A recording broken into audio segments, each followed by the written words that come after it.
Welcome, ladies and gentlemen, to Geeks Who Like Sports, episode number 21. First, as always, I'm Ray Carsillo, one of the co-hosts of the show, and joined by my best buddy here to my right, Elias from Philadelphia.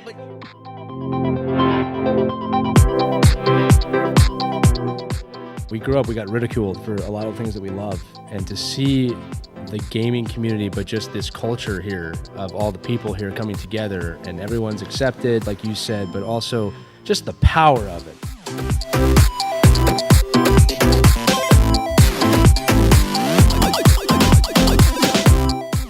And I was just so excited because it takes my love of all things geek, video games, comic books, all things pop culture, and my love of sports, because I am an avid sports fan, grew up watching sports, grew up playing sports a little bit, and just seeing the two come together just fills my heart with joy. And seeing this panel tonight, so much love.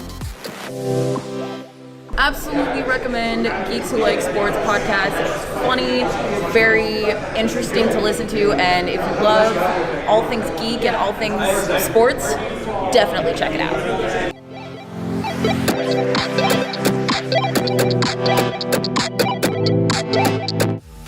Hello there, ladies and gentlemen, and welcome to a very special edition of the Geeks Who Like Sports podcast here at PAX Online 2020. We thank you so much for tuning in. I am Ray Carsillo, one of the co-founders and co-hosts of the Geeks Who Like Sports podcast, which we heard wherever podcasts are heard. You can also find us, of course, at geekswholikesports.com, Geeks Who Like Sports on Facebook, and Geeks Who Like SP1 on Instagram and Twitter. And, of course, I'm joined by my other co-host and co-founder, Elias. Lee, how you doing today, buddy? I'm doing wonderful, Ray. I'm not going to give my normal weather report because we have so many guests on the show, so it's good to see you as always.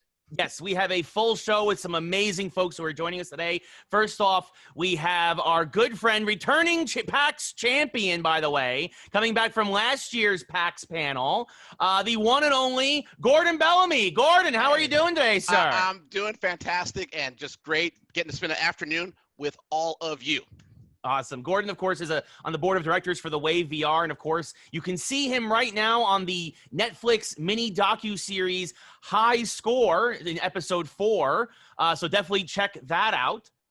We also have with us an EA Sports GameChanger. You can catch his Twitch and YouTube channels, TheFinnFTW. Finn MacConnell. Finn, how are you doing today? I'm doing great. How are you all doing on this fine day? Doing fantastic, sir. We really appreciate you coming in, despite having nothing but Philadelphia memorabilia plastering the walls behind you. So I know. I'm sorry. I'm just so obnoxious. Hey, Finn, never apologize for that, number one. Ray, you've got New York stuff in the back of your house, and don't talk about it. One of these teams is still in the playoffs. We're ugly cow. We're also outnumbered again. We have two Philadelphia fans here today, but we also have a friend from Cleveland. He is the CEO of ShackNews, the one and only Asif Khan. Asif, how you doing today, my friend? Oh, pretty good. You know, none of my teams are in the playoffs, so I don't have to worry about missing games right now. So I was like, sure, come talk about sports. Awesome. Well, we're gonna get to talk a lot about Cleveland later in the show as we, of course, get into our sports. And for those of you who don't know, just a brief intro about what Geeks Who Like Sports is about, right? This is something that me and Lee came up with a little over a year ago, where we realized that we were talking about Spider-Man versus Wolverine as much as we were talking about the Eagles versus the Giants, or the Flyers versus the Rangers, or the Super Bowl, or whatever. And we realized that there had to be other folks like us out there. So that's what this is about. That's what this show is about. This is what this podcast is about. It's about folks who can enjoy video games and comic books and movies just as much as they like seeing their sports teams in the playoffs, or in the case of Asif, going 6-10 every year and missing the playoffs. So, but we appreciate everybody being here. So that's basically the catalyst. 6-10, oh yeah, that's a good record. Yeah, 6-10 is a good year for the Browns this millennium. That's always looking on the bright side of your life. I like it. That's it. We'll take it. Get a thumbs up for that one. If it makes you feel better, I think my Giants are going to fare much better this year, but we'll get into that later. We got a great show for you folks today. We got a lot of geek stuff to talk about. We're going to kick things off with, of course, being PAX. And, of course, we have some folks entrenched in the game industry here, including alongside myself and Lee. So we're going to start with some big games that have come out recently, some big games that have been announced. The Avengers just came out. We got some announcements from DC Fandom, as we like to call it here on the show. Gotham Knights, Suicide Squad. We got Spider-Man, Miles Morales coming out later this year with PS5. But we wanted to get your guys' thoughts on this because we think it's a really poignant topic about what's going on in the world right now. Are comic book games with Kamala Khan, with Batgirl, with I think we can say King Shark counts as diversity, maybe. We can and Miles Morales are comic book properties a great way to get more diversity in the video game space as they're already in a way a proven commodity. I want to get your guys' thoughts on this. Gordan, let's start with you. Oh wow, I think it's great. Games where we can play together, right? I think that people have their experience as hero, as protagonist, but what's really interesting now is that games are connected, right? Mm-hmm. And so for us to be able to have experiences where we play together, where we can be different and enjoy it. It's something sports games have always had. So like you playing the Giants and going to a Super Bowl, right? That's obviously like high fantasy, and that's okay. I think that like these comic book heroes are sort of a similar experience where people will get a chance to navigate the world from a different perspective than reality, and that brings us all closer together because we can all share it and talk about it and just sort of love each other more. Asif, what do you think? Oh, I think with Avengers just came out this month, and I think it's done a lot for representation of Muslim people in video games with Kamala Khan. Like there aren't many games with Muslim protagonists, especially a female Muslim protagonist who's like young, and showing her dynamic with her family, like what it is like to be first generation in America, I think is really cool. I think the comic book space has been very open in that respect for a really long time, and it's getting better. And that has spilled over to video games. I hope someday it'll spill over to film as well, or TV.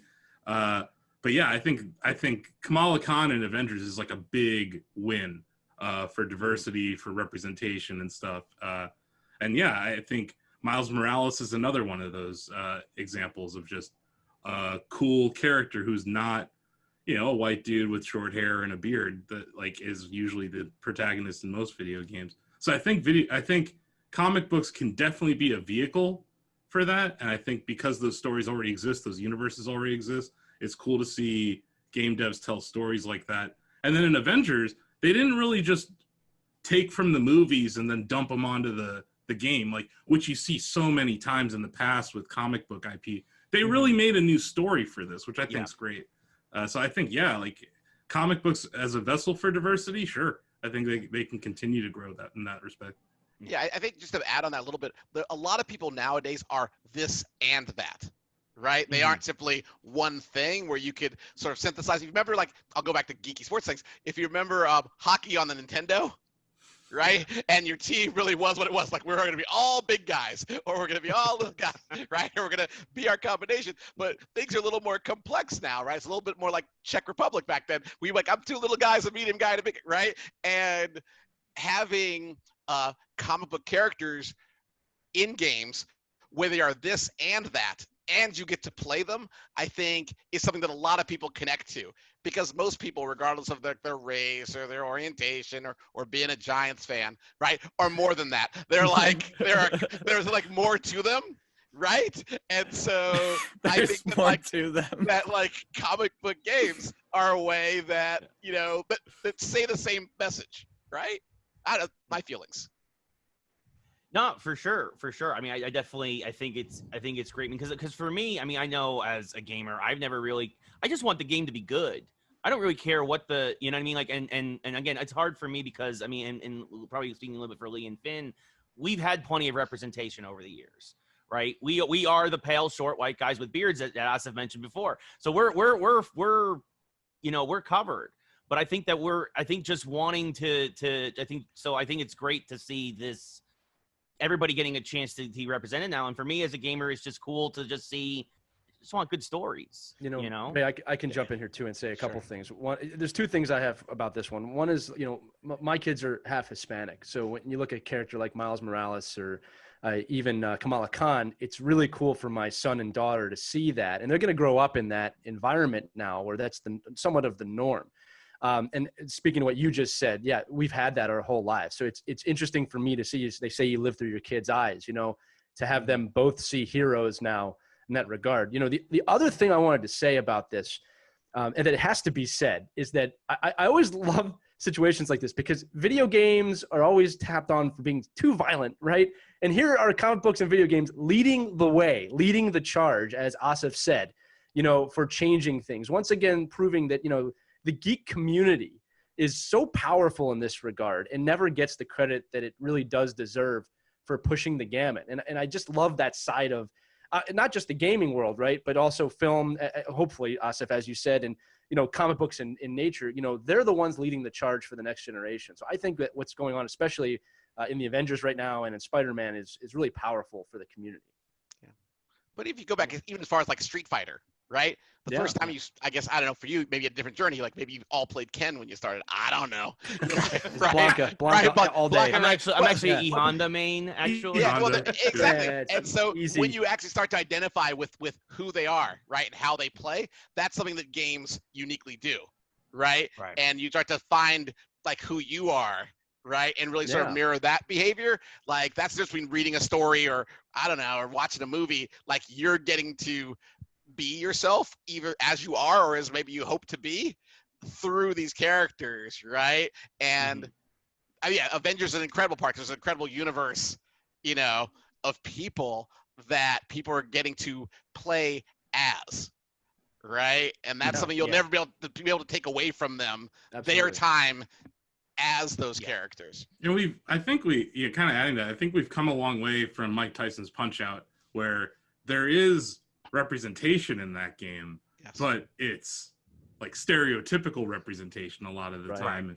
And yeah, you are only playing as Little Mac, but you do go up against Piston Honda and Don Flamenco and like all these really Soda Popinski or whatever, like like really stereotypical characters. Like whereas like we're now moving to thinking about representation and like even not in a sports game or anything, but even recently with Tell Me Why, we're seeing trans representation in a video game really for the first time and done well. And like Ray said earlier, it's about like telling a good story because I think that'll resonate with any color person, any gender person, any gender identity person if you're telling a good story that's compelling. And I think that's where the medium as video games has really just taken off in these last 20 years, I think. And there's also not the same history. I just thinking about like Black Panther as an example, right? And I don't know if you love Black Panther or not. Don't care. But I do. But if you decide to go be Black Panther for Halloween, right? There's a whole burden of history that's tied to that, right? That's not your fault, right? But it just is what it is. However, if you play him in a video game, that's a totally legitimate, obvious choice. You're like, that's my favorite. That's who I'm going to be. Like that's who I identify with. And that's something that games have that freedom, you know, give people that freedom, right? And it's awesome. It's great to be a part of it. Awesome. Very cool. So moving on. Unless Finn, do you have anything you'd like to say, or any other points on this? I will be honest, I have played like one superhero game ever. that was it. As long as it wasn't Superman 64. No, you're good, I've played like one of the. Well, actually, no, I lied. I forgot he's not a superhero. Never mind. I'll give you a Philadelphia example though. Like if you go back in Madden days, when you first got to be Donovan McNabb, okay, there was a difference between you wearing a jersey, right, and being like, I am Donovan McNabb. Look what I'm going to do to you, right? And games were probably the first affordance where you could take on that persona, right, without a feeling of appropriation. Like, nope, it's just how it's going to be. Like, I am. This is how the cards have been dealt to me. You know what I'm saying? Right? Well, and even beyond McNabb, like who didn't play as Michael Vick in 2004, right? Like, I mean, because you knew if you could get to be the Falcons, you were going to break everybody's ankles, right? You didn't think, I mean, you played to win the game, and he was the best player in the game. Like, Vince Young in NCAA too. Like they're, back when he was at UT. Oh my gosh! See, maybe me. I'm one born for gimmick defenses. So those players to me are actually the greatest delight because I'm like, oh no, I will play whatever defense it takes to shut that down. That's where my fantasy space is. It is purely on D. Like, oh, good luck with all these fast outside linebackers. Oh, you go whichever way you want. We'll be waiting for you with hugs. Funny enough, that's what I used to do. If I ever cornerbacks, all the swapping the rosters, all of it. Cornerbacks playing defensive end, absolutely. Whatever it takes to contain. Well, actually, that's funny. Jeez. One of my best showings in Madden in a tournament was because somebody plays the Michael Vick Falcons, but I played as the Giants because I had Michael Strahan and OC Umenyiora, and I ran nickel 9. I'll never forget this nickel 9-2 Velcro, which is basically the defensive ends split off into the flats. Right. And they just sat there and they're like, "Come on, Vic. Either way, you're gonna go left. OC's there. You're gonna go right. Michael Strahan's there." It's like, Yeah. so Once again, proving that video games are real Yes. to us. Yes. To us. Yes. And real to everyone here on the PAX 3 watching us. We see There you go. Thank Yes. you for being here. Yes, thank you all for tuning in. So, speaking about a lot of video games, a lot of things were just announced also this week with from Nintendo. We had the Super Mario 3D All Stars that's coming, Super Mario Brothers 35, which of course celebrating the 35th anniversary of Mario. But what's interesting is that both these games are getting limited release windows, right? And so that basically means in 6 months, Super Mario Brothers 3D 35 is being taken off the Nintendo online store, and Super Mario 3D All Stars they're putting it back into the Nintendo vault. They're taking it off shelves. They're not going to make it anymore. They said it's only out for 6 months. Is this brilliant marketing by Nintendo, or is this are they shooting themselves in the foot here with taking games that are obviously super popular that people are already super hyped about and taking them down? I want to get your guys' thoughts. Asif, let's start with you. I'm a Nintendo shareholder, so full disclosure out there. I've owned it for quite a bit. So you know why they chose March? It's not like next year is Mario's 36th anniversary, right? Right. They chose March because their fiscal year ends in March. And they did not provide software guidance that was that good. Like their software sales guidance was flat for this year compared to last year. So none of these games they just announced were included in that fiscal guidance that they gave us. This is like sandbagging of epic proportions. And then they're like stoking the fire by saying, "Oh, you like Mario? Well, you can only get it for this many days." And it's like, it's not a coincidence that you have Series X and PS5 launching during the same window. Like they needed a fall title, and maybe there's still something else coming. Like maybe there's a November thing from Nintendo. So I think that's part of the equation, is that they want to drive sales to these next 2 quarters. When it comes to Mario 35, I don't know what the hell they're doing. That game could be awesome, and they didn't do this with Tetris 99. Tetris 99 is still on the store. And still phenomenal, yeah. It's great. Yeah. So if this is like the Tetris 99 of Mario, I'm sad that they're going to take it away from us. But I'm going to be playing the hell out of it come October because like I feel like I've been training for this game my whole life. I'm like a Super Mario Maker 2 fan. I played Mario Maker 1. I've beaten every single 3D Mario, but I'm like especially fond of the 2D Mario games, especially fond of the 8-bit games and the soundtrack and everything. So I'm in. Next year happens to be the 35th anniversary of another Nintendo IP called Zelda. So it's like, so I feel like they're giving us the playbook and they're just going to do this again to us next year. And we're all suckers. If you love Nintendo, you're going to buy this. Like I saw so many people complaining about it on my Twitter feed this week. And it's like, be honest with yourself. You were going to buy this day one if you wanted to play Mario 64, in my case, Sunshine, or in other people's case, Galaxy. Like, I honestly was talking to one of my friends before this came out, and I was like, I was hoping Nintendo wasn't going to nickel and dime us and charge $60 for each of the games. So at least we get all 3 of them for $60. I was like, I thought the Nintendo tax was going to be even higher for this. But, so, like, I feel like Nintendo fans, like legit Nintendo fans, are not going to be complaining about this once they get the game in their hands. But I do think it's financially driven. I don't think that it's like, I think it's silly and stupid, but I think it's an interesting explanation because we mostly probably download games, right? Mm-hmm. So I think you think about retail. If you remember going to the store retail. To go into the store, right? Once upon a time, the expectation of what shelf space means, I bet, has really changed. And so the idea that games could be sort of seasonal and they'd have this like, oh, we're only going to put this on Target, right, or Walmart for 6 months, and then we're going to replace it, as you've already said what they're going to replace with, right, with something that's going to come, that's going to be a big event then, and then there's no inventory expectation, right? Like when it's like the Cadbury Bunny. Like people love the Cadbury Bunny, right? No one complains that it goes away each year. They're like excited. And how exciting for them to condition people to pay in a new way. Like, you're actually describing it like a feature. Like, it's not actually in the game. The game is just a video game. But the fact that it's only here till March is like a feature, like that could be on the back of the box that thus has value that they're monetizing. That's new. Like, they've invented a new feature. Yeah, honestly, I'm just happy that we're getting another Nintendo Switch Online game that isn't just a port of, SNES title or a port of an NES title. Like, they're running out of things to put on the NES part of Switch Online. Yeah. I thought Tetris 99 was awesome, and it is awesome. And, like, when they did that, I was like, man, I want more stuff like this. Or, like, I don't know if you guys have played Tecmo Bowl on Switch Online, but it has online play. Like, they put netcode in that game, and it actually is good. So, like, things like that I wanted to see more of, and this Mario 35 thing is that. I don't... But that game, that's the one where I'm like, God, it's going to suck when they get rid of that. But I hope maybe it's going to be something where... Because it's essentially Mario Battle Royale, and Battle Royales function in seasons, right?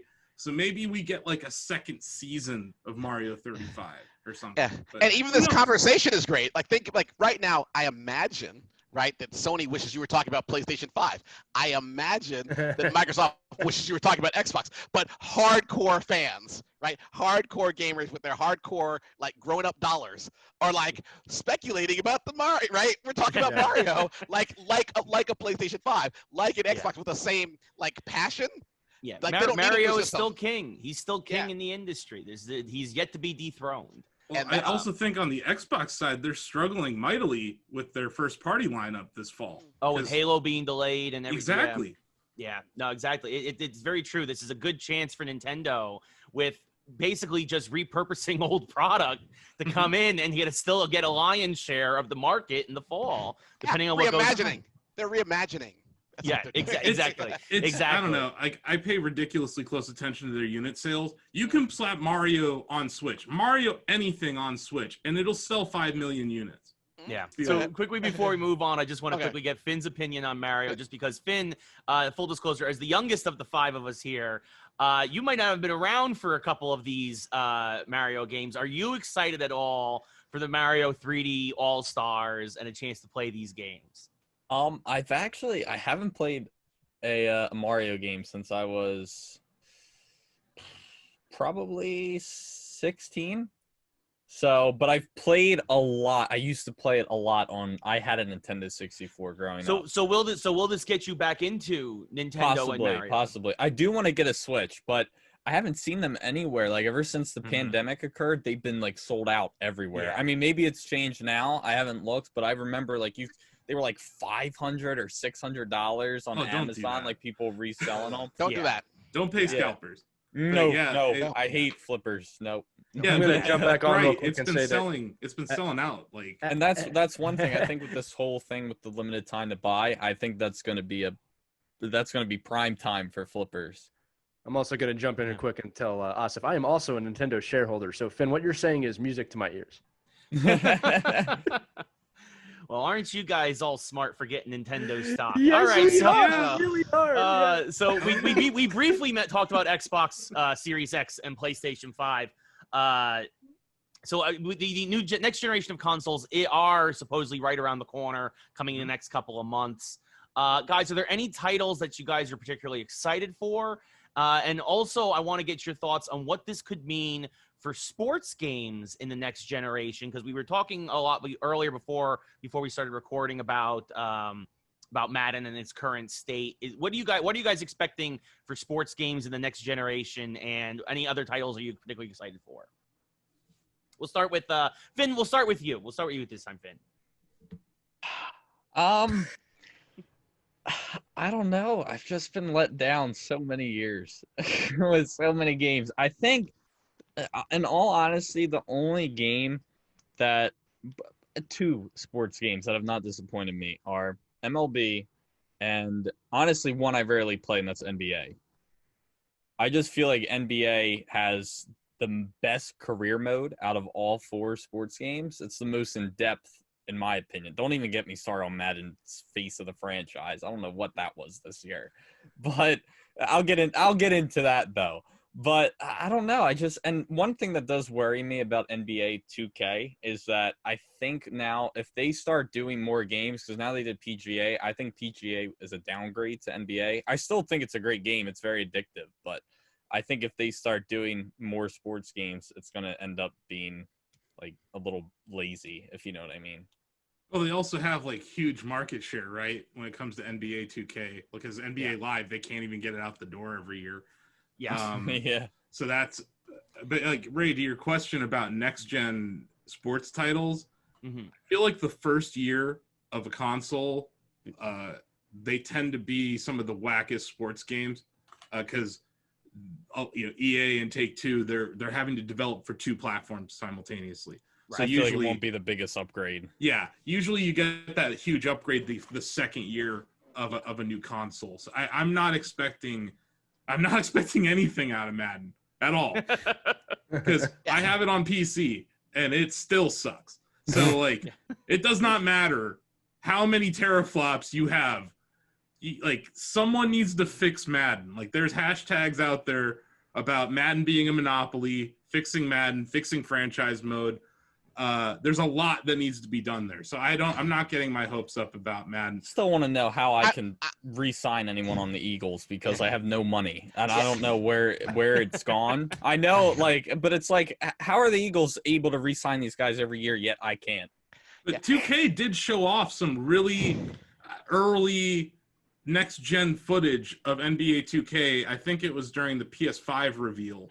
Yeah. Then it looked really good. So like, I know that these companies are clearly working on a next-gen engine.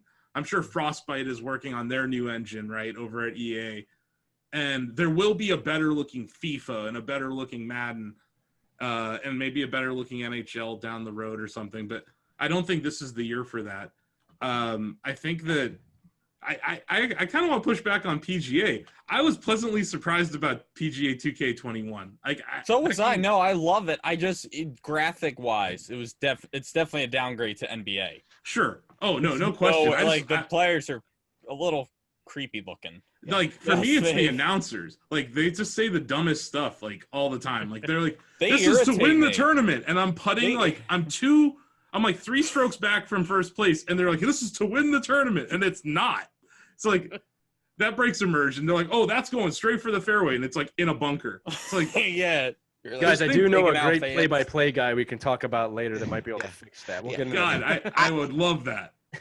I think things are going to actually zig where you're thinking they're going to zag. I think moments in next-gen history. So you remember with, I guess I keep going back to Donovan McNabb. So remember when the PlayStation 4 was going to come out and he was going to be breathing and it was so cool, like that whole vibe. And then I think a lot of people who were old-time players thought that would make franchise cooler, when really their focus was on making Madden Ultimate Team cooler, right? Which is a whole different set of people who are deeply immersed in this collectible card game thing, which is not franchise mode by any stretch, right? It's not based franchise. Yeah, right. I understand. However, a lot of people did, right? And they are like the fastest growing source of revenue, right? For Madden, by far, right? It's gambling. You don't know what you're gonna get, and it becomes it's no different than being addicted to slot machines, in my opinion. Like, I think that my point being is that I think what's going to happen is this. So you know how they talk about how the controllers are really cool, right? You're getting all this feedback. You're like, oh, and it feels so good in my hands, like it's talking to me through my hands. Everyone's going to be like, how does this affect like gameplay and spinning or whatever, kicking field goals? No. When they make that controller do something fun inside the Madden Ultimate Team, okay, where you're getting those like Lord of the Rings slot machine vibes, holding the controller, where you're getting that feedback that's, I don't know what it is, but you know what I'm saying? Like, it just feels really good to get a new pack of cards. Oh, right? that hand massage or whatever it's going to do, right? Oh, man. That is going to be the thing, which is going to be like the hockey stick of money. They're not going to be able to count the money. Right? Yeah. And you're like, what about the salary cap? They're about your salary cap. They're going to be like, what about unrestricted free agents? No, it's going to be collecting those cards and the feeling of like, you ever play Wheel of Fortune, the slot machine? like Wheel of Fortune. Wheel Yeah, of Fortune. yeah. Okay, imagine if you could hug the machine while you're Wheel playing of it. Fortune. Yeah, right. But Right. imagine if you could hold that machine and have all those feelings. Yeah. That I think is what they're going to be able to do with like PlayStation 5 and Xbox One X. If you're deep in that world, Yeah. it's going to be even like blah. I That can is see- going to be the next. I can see EA like, this game has no revenue salary cap. We're going for the sky as much as we can. No, it's sports games are getting so bloated. And, my quick comment on this is I wish, I know it's not possible. I just wish the competition would come back. When these companies compete, the consumer wins. And now they found this honey hole, and it's going to continue this way. We just spoke to the developers of another game like Super Blood Hockey, and I was talking about how refreshing that game is because it's not NHL. It's just a fun hockey game. You know what I mean? So I'd like to see some of that competition or just other options come back into the game market, but I think we're a long ways away from that. I'd be curious actually if kids play. Like, I mean, I know like we franchise mode happened in. Wait a second, I invented season mode. I'm sorry, season mode happened in my lifetime. I forget. But the point being, It's that, true. like it happened like in our Watch high score, lifetimes. folks. Yeah, but for kids, I wonder if how many kids actually onboard into Madden through Ultimate Team. Not through playing the Giants or the whatever. Yeah. They just make their own crazy jerseys. They pick who they want. Because remember, they're all post-fantasy football kids. So fantasy football's been around their entire life, right? So the idea of, like, I get to pick who I want to be and ba-da-da-da is normal, like, default for them. And, like, they might have, like, a whole different worldview of what they want in – by the way, whoever Madden is, right? Because it hasn't been around in their lifetime. Like, they've never seen him on TV. Super Never fair. seen him ever. Yeah, it right? hasn't been in the game in years. Yeah. Hasn't been in the game, right? So they might have like a wild view and all the revenue of what Madden needs to be. That's not informed by like 20 years of history, but just like, have you seen the platinum cards? Oh, there need to be super platinum cards or whatever, because that's how we play. That same age group, though, when they play NBA 2K, they play the career mode, because what Finn said, the career mode in NBA 2K is excellent. And it does have microtransaction hooks in it, too. You can also play with other people, and you can buy yourself. I mean, I would never spend money, real money, work money, IRL work money. Yeah. Not my things that I earn, not my contracts in the game, but like I would never spend my hard-earned money on microtransactions or in-game currency. But then wouldn't you be sort of dead to them? Like, think about it. Like, hear yourself. If you actually I said am. that, like, I They will never never spend focus another on penny. anything offline.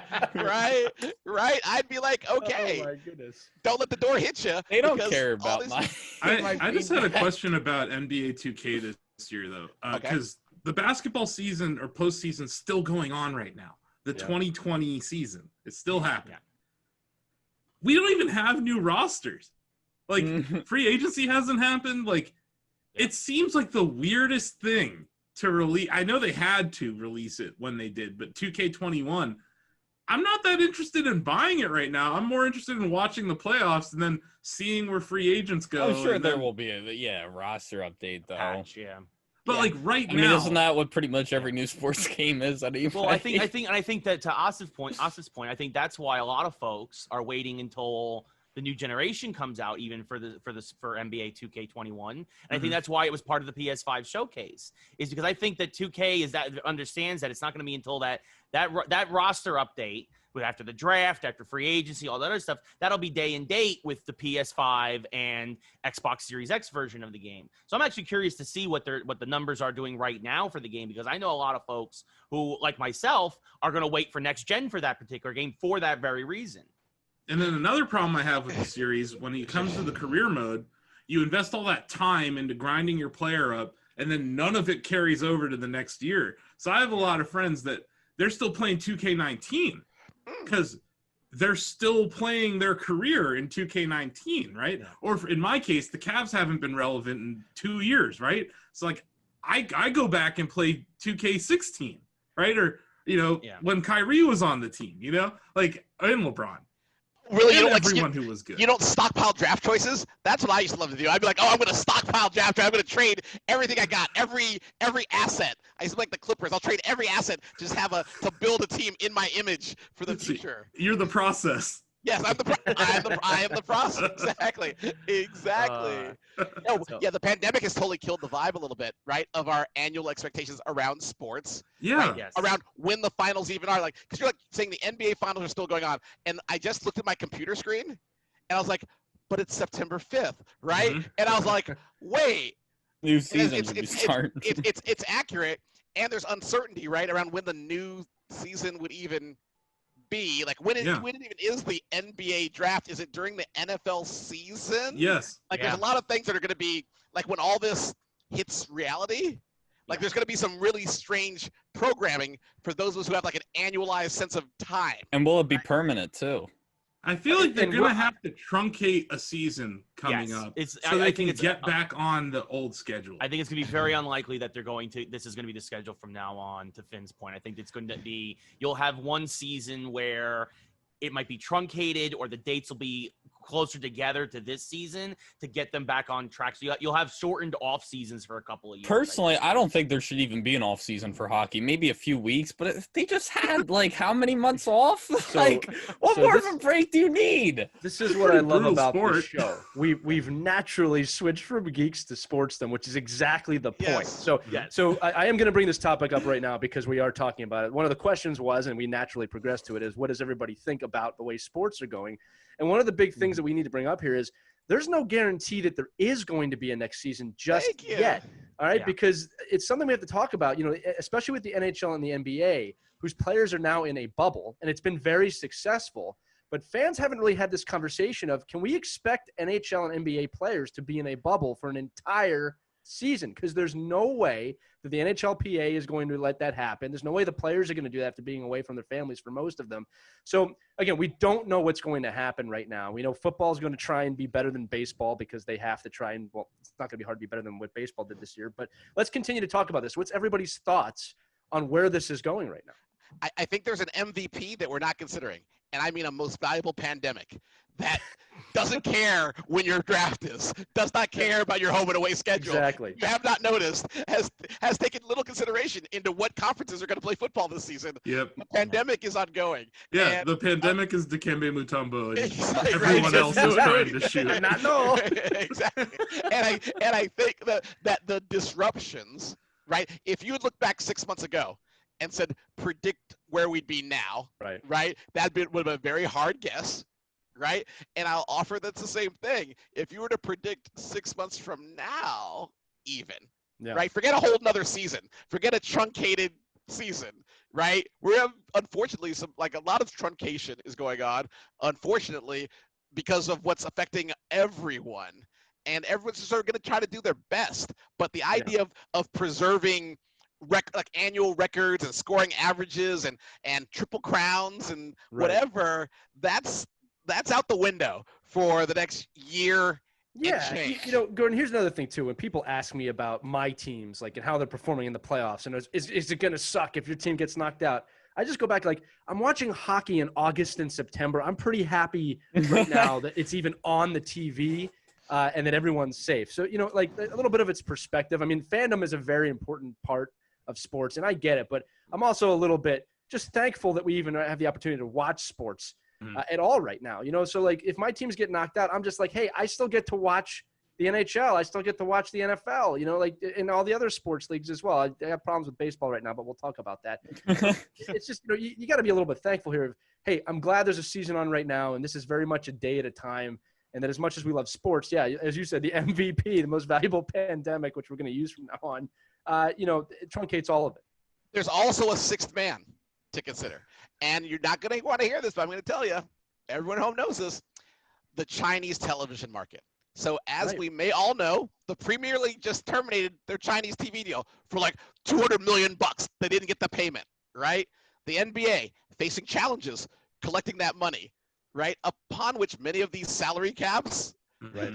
many of these economies are foundationally built. There is no level of certainty, right, of the revenue which is going to come from the world's biggest market into all of these leagues in the year ahead. Yeah. Which will be, like I say, at the sixth man, the most radical change that's going to affect everybody, right? Right. And what sports look like here, we're talking about American sports for the most part, right? But here in American sports over the next year, right? Because if everyone has to take a big pay cut at the NBA, right, that's going to be the number one thing, not even the bubble, right?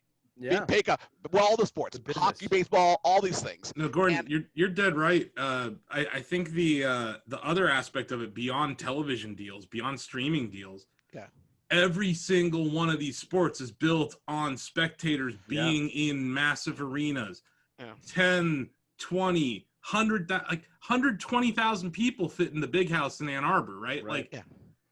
if you don't have that economy around the sport, you're dead right. The money's not going to be there. And then there's going to be a work stoppage. Like, there's going to be the LeBron James of the world, or Messi, or in whatever sport. Yes. You know, that's why Mahomes signed that deal before the season. You know, like, these guys are getting their obligations. They're getting their guaranteed money, right? Like, now.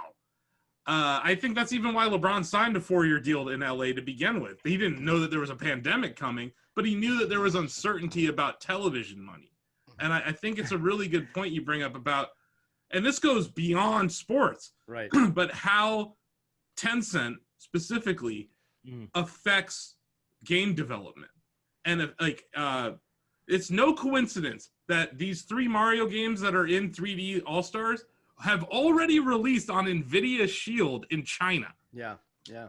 It's not a coincidence.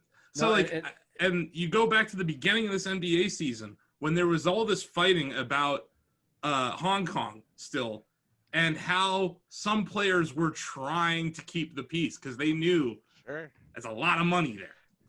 You know, and I'll harp back to make this kind of realistic. It's kind of like what Finn said earlier in the show, except it's going to be in real life. The Eagles are not going to know where all of their money went. As Finn said, Yeah, where did yes. my money go?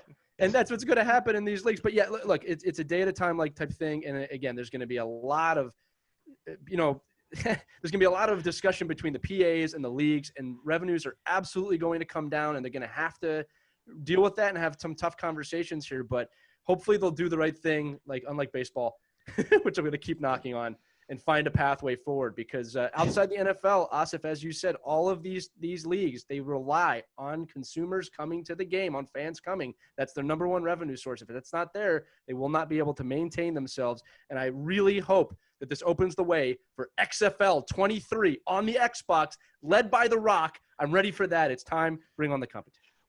So watching sports, and I know y'all are very excited to watch a game tonight, right? And I get that sports are back. I, data point of 1, find the empty arena sports stranger to watch. I can't put my finger on it, but it just isn't what I thought it was. Like, I like it, but it's not exactly the same. And I think there's going to be a real challenge, over time, when NFL looks more like a XFL game without that many fans there, right? And I get it's going to be the same players, school game. theater, whatever, high school, right? But it looks and it sounds like a palpable different product than what we've been raised on, Right. right? Cross with time, we'll see. Either more people are going to watch because they're like, oh my God, that's all there is, or it'll be like now where, once again, I don't know the numbers. Jump in at any time, but I don't know that people know everything's going on with the NBA right now. Have I you don't seen know the what the NHL scoring, though, in the NBA? I think that, players are less shook playing in Disney World than they would be playing absolutely. at an away game, right? Absolutely. Or playing at Madison Square Garden or something. I think that's in all sports right now. Because, Yeah. again, if you're a And it's professional affecting athlete, baseball too. yeah, I can speak to this, right? If you're a professional athlete, your level of focus is already off the charts, right? Now there's no real distractions there outside, the fake fans or the No digitized- hecklers.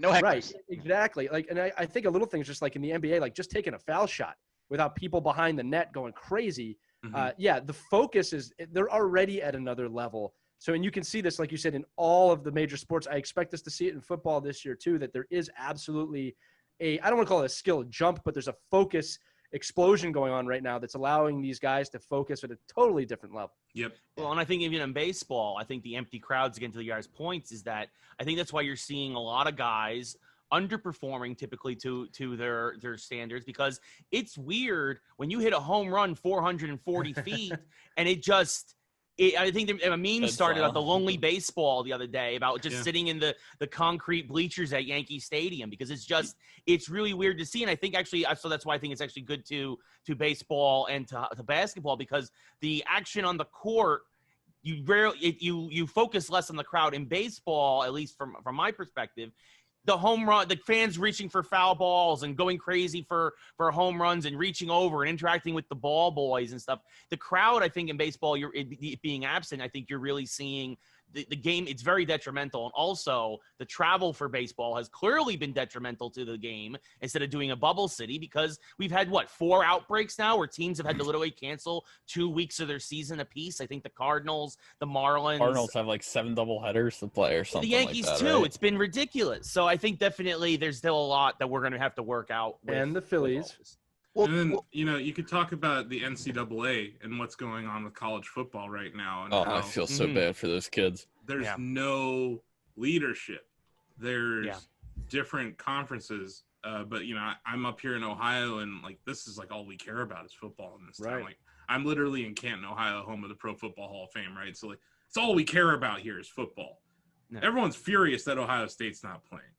But I've read about why the Big Ten and the Pac-12 have decided not to play, and it's because of this incidence of myocarditis in professional or young athletes. Right. These are players that could earn hundreds of millions of dollars in the future, and you're risking their lives for nothing. Well, there's 2 things. One, there's only a couple kids who can earn all that money.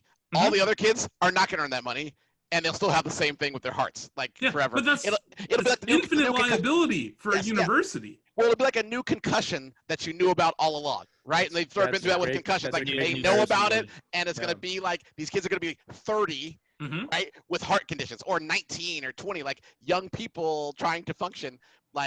That's no good, number one. Number two, though, I want to go back to Ray's point, which is super interesting to me, which is the idea of new clutch players who actually, the affordance of the bubbles and no crowds, that they rise to it. And they all their lives be like, God, if there would just be no fans, this would be perfect. I'm now a 600 hitter. I now can score every night because, like Philadelphia, God, that gritty throws me off my game. No gritty, oh my God, I am finally able to be all I ever was. Brady is everywhere all the Right. time, Gordon. Right? Yeah. And then the ever inverse, present. teams that Yeah. benefit from their home court advantages. Yes. The and Lakers. players.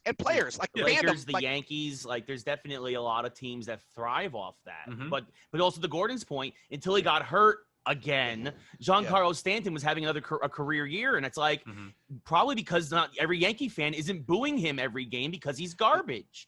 Well, So, and we should yeah. also use the NHL as a great example here. Yeah. We've had 3 series at 3-1 go to Game 7. I guarantee you that does not happen if there is a home ice advantage in some of these games, right? Mhm. There's no Yeah. distractions, and the guys are very able to focus. So, and again, I don't remember the last time I saw 3-1 series go to a Game 7. I'm not sure if that's Well, actually ever happened. I've not watched a lot of hockey. What does it sound like? Do they play like the organ? Like, is the organ still So, going? Does no, it sound like There's They have fan. There's fan sounds playing. Yeah. Yeah, I'll it's hear really funny. during the hockey games. I'm like, fuck. Yeah, And it's then been in the really NBA's interesting when case, they someone have that scores. they have that wall of virtual fans that you can be a part of. I saw I do like Scottie what the Pippen was NBA there is one doing, though. night. I do like that a lot. They're trying. Think I about agree that. that it's not the same. And I think you have was that kid Murray on the Nuggets who's playing out of his mind right now. Mhm. Who no one knew going Yeah. into the playoffs. Damian Lillard was materially better in the bubble. You can go down the list. Players are shooting a lot better there than they would have been, I think. Here's a hard question. Now this is the Finn. Do you want it in your games? Ask it to Ray. Do you want this? Okay, if it's in the game, it's in the game. How much of what is happening in the world right now? Corona Super real. mode? No, it's not. Oh, Corona's not a mode. Corona's reality. No, it's So- like so in the game. So like MLB, Corona. MLB the Show adding a 60-game season. Yeah, and no, with, and- no yeah, with no crowd noise. and that being your choice because that's what's real, right? I Same would thing, love football. that. I would absolutely love that. You get to be a part of it then. I Like would, if I could would start a argue new that. franchise mode and it would say, do you want to start from a 60-game season for 2020? That would be pretty cool. I think I would like the basketball- option. I don't know if I would take it, but I think the option would be. I think first off, it would show that just how connected they are to reality, because sometimes I think game companies can sometimes be a little disconnected and a little don't not necessarily have their hand on the pulse of things. I think it would be a good option. I don't know if I would take that option necessarily, but I think a lot of folks would. I think it'd be too much for a lot of people. I think that games are a place that at some level, all the realism aside, you want to play, and the game which is happening in real life is not as attractive a proposition as I you would agree, predict, Gordon. even virtually. Yeah, I agree. I play sports games for an escape because I'm a Cleveland sports fan and all my teams suck. So like, I go to that place to like imagine a world where my teams don't suck. Yes. And I think included in that is imagining a world where the pandemic isn't happening. It's So I think that people are going. I think more than most years, people are going to go to sports games this year for escape, and I think that we saw that during the strike years in the mid '90s in the MLB, or like during the work stoppages years in NBA. You know, in it's NHL like, too. Yeah. Yeah. So I feel like people go to sports titles for an escape. And that if you want to be a sim, though, if Madden is a football simulator, they should offer that, and NBA should offer that. But I personally, I wouldn't play that. Well, I'll tell you what, Asif, this is actually a really great transition point. One of the people on the panel here, Ray, who's also the host of the show, has had a lot of success in these games right now by doing live play-by-play with a crowd, with his teams in the game. So in our show every week, we have something called a mashup, where we try and mash together sports and geekdom into one singular topic. And before we jump into the mashup today, we want everybody watching the show to take a look at somebody we call play-by-play Ray. Take a look at what Ray does here on Twitch when he's playing with the digital Yankees. Runners at first and second now, and that brings up Torres, who's had a good series until tonight. Checks his swing on the outside cutter, 1-0. Aaron Judge pulls it down the third baseline and hit off the bag. Oh, the magic of Yankee Stadium. And now Torres! It's hit to deep left center field!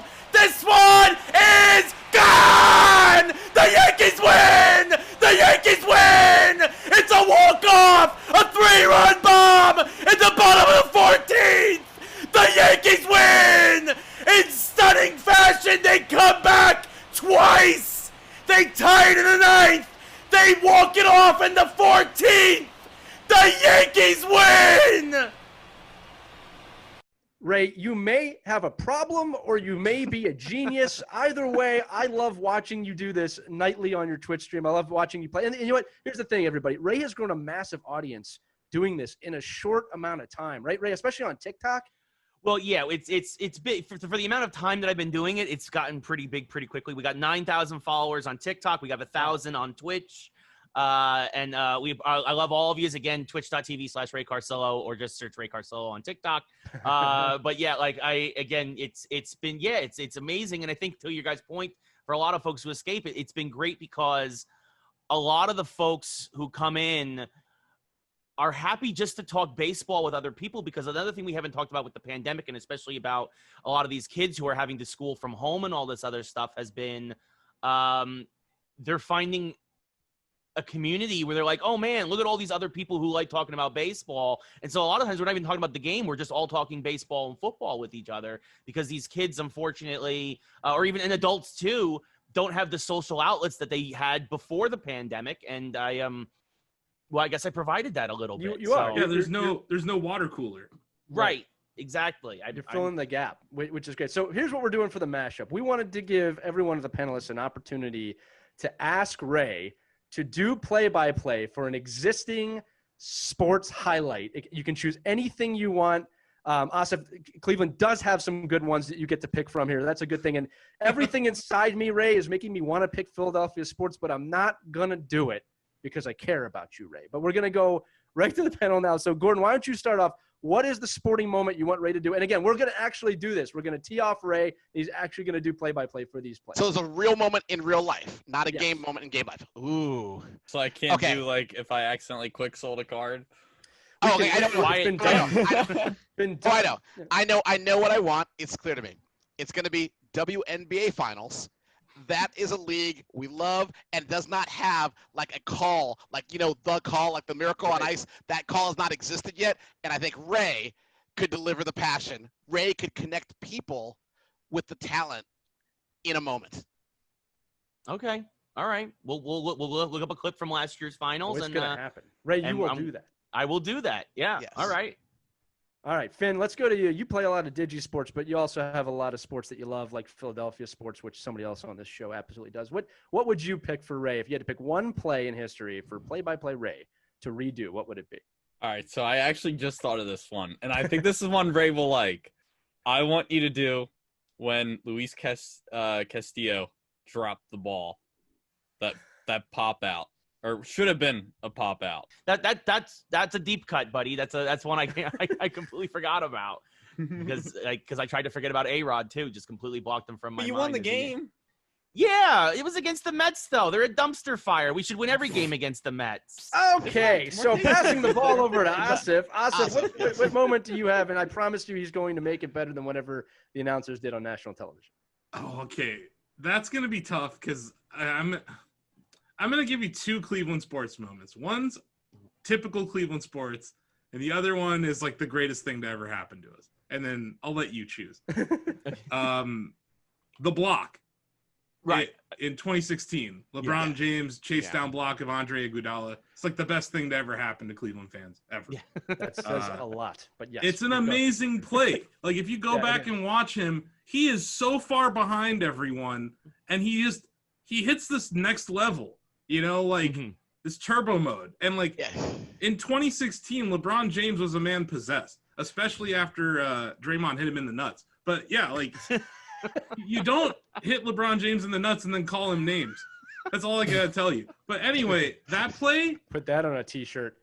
That play, and you control me, or you control Cleveland fans, that last, that image of J.R. Smith forgetting the score. In the 2018 NBA Finals, where LeBron's like, LeBron just besides himself. Yeah. Oh, I already know which one he's doing. The series, I might do both of them just for fun. But I mean, that was like it's the yin and yang. The series was over right at that moment because it's just. I want to see that one. Yeah, I honestly think you could probably do a really good job with that second one because Mike Breen did an amazing job with the block. It's like blocked by LeBron James and all that great stuff. But there's that, it's like a minute and a half, the free throw all the way to that timeout where LeBron is just dead inside. I think you could do an amazing job. Oh, the amount of memes that have come out of that too. So Ray, I thought a lot about this as I typically do. And the first thing that popped into my head was the miracle at the Meadowlands too, because it took place when you and I were both down in Florida the day after my wedding.